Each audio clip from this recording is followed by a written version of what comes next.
morning, everyone. Good morning. Welcome to 6th conference of ERP Next. And let me give you a quick introduction. Myself, Smital. Me and my colleague Salman looks after the enterprise sales at Frappe. It has been 6 months journey till now, and it has been an awesome journey with the entire Frappe team. And in fact, I was really amazed to see this much big community and the people who have joined us for this conference, and thank you all. Thank you very much for coming down for this conference. So our topic is more about the enterprise challenges. So I've been working for enterprise sales since last 12, 13 years now. And I know a typical enterprise, how they work and what are the challenges. But when it comes to open source and when it comes to an ERP system, what are the challenges this enterprise have? I'll just quickly brief you about that. So these are some of the challenges which we foresee as of now, and this is what we have encountered till now, talking to our customers. So it's purely into they have a challenge like trust, credibility, then sustainability, scalability, implementation and support. So these are some questions and these are some concerns about our our enterprise customers, whom they feel that why do we go for an open source ERP compared to a proprietary solution. So let me just brief you about what we actually do and how we do enterprise sales probably. So basically we help them understand that what they are investing into. So probably like they are contributing back to the open core and open source philosophy. And as I said, that trust is a very important factor. So trust is not only a business relationship, it could be anywhere, like building a trust within and it could be a personal, it could be professional, anything, but yeah, building a trust to an enterprise customer is really important, wherein which they trust you. Why they trust you? Because we have an awesome product. It has been 12 years we have building this product, and now they know that yeah, there is a product out there. So a typical use case here is like when we are talking to an enterprise customer, most of the time what I have been doing is like I'll be presenting the slides around what is a product, how does it work. But when as in Frappe, as in ERP Next, when we go to the customer, we actually show them the product, and trust me, it's just one meeting and they are like, wow, this is a great product to work on. So that's the kind of trust and confidence which we are building into our enterprise customers.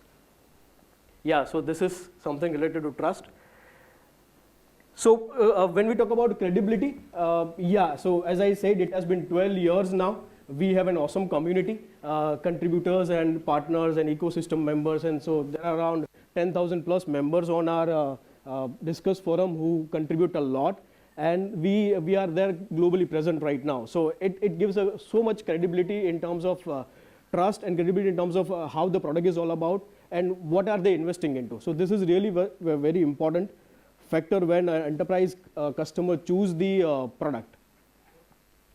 Then we talk about the sustainability. So I was talking to one of the customers out there in Africa 2 weeks back, and the main question he started was like, how do you, sustain? What is something like why we invest in your company? Probably like after some time you may go vanish. So the answer to them was like it has been 12 years now, and the kind of product which has been evolved, and it's not only we who work as in Frappe who give this solution. So we have a community of 10,000 people, as already said. So there are partners, there are ecosystem members, there are contributors who contribute a lot to the product. So yeah, so it's a long-term goal and it's a long-term sustainability factor which you are adding into the product. So definitely we are sustainable enough to do that. Yeah, scalability. So as Rishabh has already mentioned about how we are going to scale our product, and this has been already been explained by all the speakers yesterday from Elastica and Zerodha, how the solution is scalable enough to meet the meet the enterprise customers' need, and how we are going to help them. So this, and today also like Aditya will talk about much about the scalability program, how we are going to do that. And now, like, what are the typical implementation challenges? So I would like to invite my colleague Salman. He'll explain you how the implementation challenges works actually. Yeah. Salman. Hello. Hi everybody, good morning. Myself Salman Mulani, and I am working with Smital closely for enterprise sales. So before starting the implementation, I just wanted to share something with you. So we faced many challenges while doing the implementation for the enterprise or SME level customers. So the main key for any implementation or any process in the ERP solution for the customer success is knowing about your product. So once you know about your product, it is very helpful for you as well, whether you are doing a sales, whether you are doing a support, or whether you are doing a implementation. So knowing about the product is a main key for anything. So what are the implementation challenges we face? So as the enterprise, when the word comes the enterprise, so enterprise comes with the lots of users, lots of scalability issues, lots of customization, lots of I can say that business process and complexity around that. So how to tackle those and what the challenges we faced during the implementations, I'll share that with you. So first challenge is the wrong or undefined scope of the project. So when you start the project scoping, it should be limited. You should close the scope within the first communication of the first iteration itself, because as per the customer expectations, the scope cannot be defined until and unless you close it and map that scope with your process. So you should have the process, how you want to proceed and how you are going to deliver these certain things. So there is an image which I have added. So whenever you go to any customer, so there are multiple in any organization, multiple people are engaged in this particular process. So there is a marketing team involved who gets the first sales process, how the marketing they will create a dreamland for the customer that this can be done, and then comes the requirement gathering, the consulting team or the business analyst team. So so this is a typical image of the how the process works, what marketing suggests that this will be done, how the market management approved that this need to be done, and the design was created based on this and what is deliverable. But the customer expectation is always different. It's not what you are thinking about. So setting the customer expectation is most important, and the mapping and how you are going to deliver it is most important for you as well. So in ERP Next, in Frappe as well, so what we do exactly, we have defined some processes that we need to follow these processes whenever we are interacting. And speaking about the process, the implementation process is not a technology driven, and I'll say it's not a manpower driven as well. It's a process driven implementation. So you have to define a process first. The next challenge we face, the user accountability. Now in many cases what happens, we try to spoon feed our users.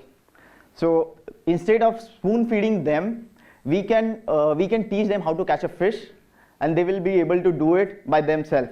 So the small queries, they won't come to us, they will be able to solve as well.